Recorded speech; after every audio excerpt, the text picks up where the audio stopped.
Mau sholat ini Ustaz, udah yakin itu. Kalau misalnya kawan-kawan yang sudah mengaji gitu langsung imam Allahu Akbar, langsung Allahu Akbar gitu. Nah di sebelah ini kadang-kadang ada yang ini, A'udzubillahi minasyaitonirrajim, bismillahirrahmanirrahim, Allahu Akbar. Hah? Kan mengganggu nih sebelah nih. Buyar nih dengerin dia. Tunjuk Ustaz. Ya, pertama kita tanyakan kepada orang tersebut apa landasan dia dalam melakukan hal itu.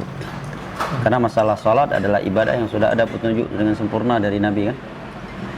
Kalau kita melihat kepada hadis-hadis Nabi, hal yang seperti itu justru nggak dianjurkan karena Nabi menyatakan idza qumta ila shalah fakabbir.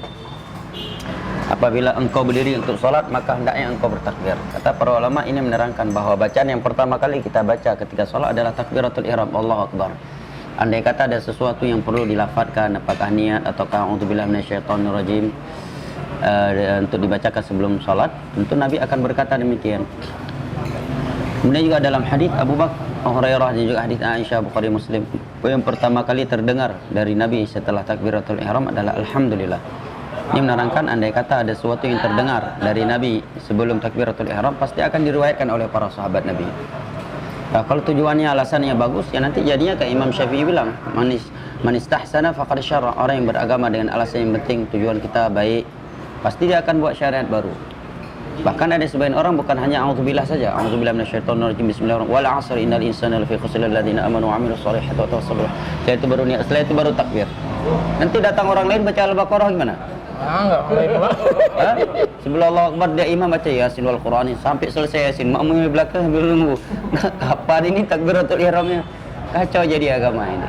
Man 'amila 'amalan laisa 'alaihi amruna fahuwa rad. Barang siapa yang melakukan suatu amalan yang tidak sesuai dengan tuntunan kami dari sisi sebabnya, caranya, jumlahnya, waktunya dan tempatnya, fahuwa rad. Maka amalan tersebut tertolak katanya. Ya harus ada dalil. Kedua juga mengganggu orang lain kan?